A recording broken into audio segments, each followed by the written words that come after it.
అసోం, హిమాచల్ ప్రదేశ్ సహా చాలా ఉత్తరాది రాష్ట్రాల్లో ఆకస్మిక వరదలు జనం ప్రాణాలను పెద్ద సంఖ్యలో బలి తీసుకుంటున్నాయి.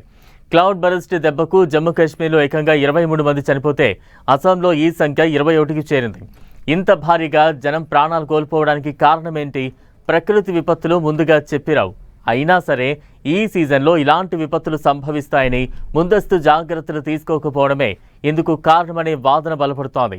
మరి దీనికి కేంద్ర రాష్ట్ర ప్రభుత్వాలు ఇకనైనా ప్రత్యేక దృష్టి పెడతాయా, లేక ప్రజల ప్రాణాలను వరదలకు వదిలేస్తారా?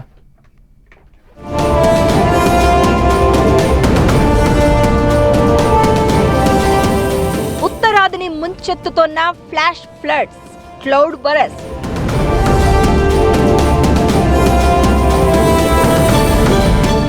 విరుచుకుపడుతున్న కొండ చర్యలు,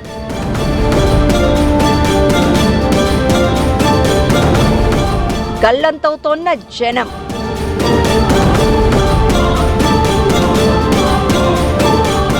జమ్మూ కాశ్మీర్లో వరదలతో 23 మంది మృతి.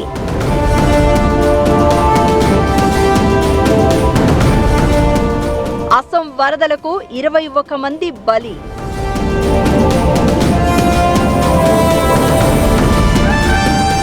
మొత్తంగా ఈ సీజన్లో 120 మంది వరదలకు బలి.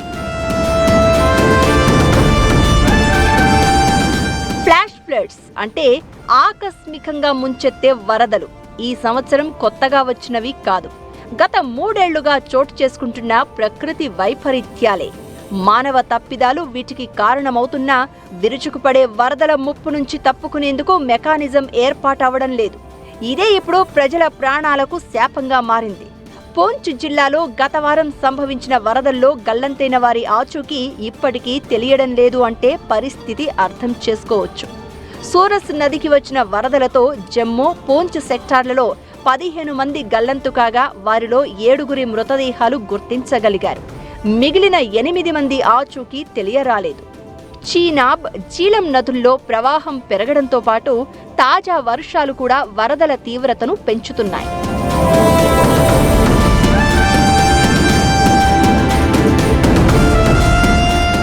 మరోవైపు అస్సాంలోనూ వరదల ధాటికి 5 లక్షల మంది బాధితులుగా మారారు.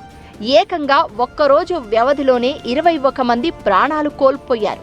మరో 4 రోజులు ఇక్కడ భారీ వర్షాలు కురుస్తాయని వాతావరణ శాఖ హెచ్చరించింది. దీంతో ఇక్కడ చైర్దేవ్, దిబ్రూగఢ్, ధేమాజీ, విశ్వనాథ్ జిల్లాల్లో టెన్షన్ వాతావరణం నెలకొంది. ఉత్తరాఖండ్లోనూ భారీ వర్షాలు, వరదలు ముంచెత్తుతున్నాయి. అలకానంద, మందాకిని నదులు ఉగ్రరూపం దాల్చాయి. కొండ చర్యలు విరిగిపడి 4 జాతీయ రహదారులు సహా సుమారు 150 రోడ్లు దెబ్బతిన్నాయి.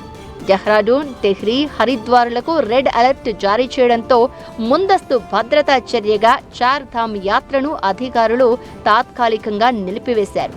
నాగాలాండ్, అరుణాచల్ ప్రదేశ్, హిమాచల్ ప్రదేశ్లోనూ ఫ్లాష్ ఫ్లడ్స్ ముప్పు పొంచి ఉంది.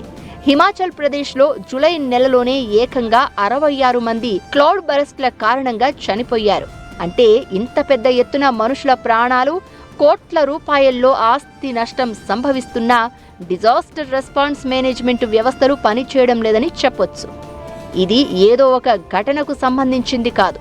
ఈ సమయంలో ఆకస్మిక వరదలకు అవకాశం ఉందని తెలిసినా ముందస్తుగా చర్యలు తీసుకోలేకపోవడమే వ్యవస్థల వైఫల్యంగా చెప్పాలి. ఇది ఏ ఒక్కరిపైనో నిందారోపణ చేయడం కాదు.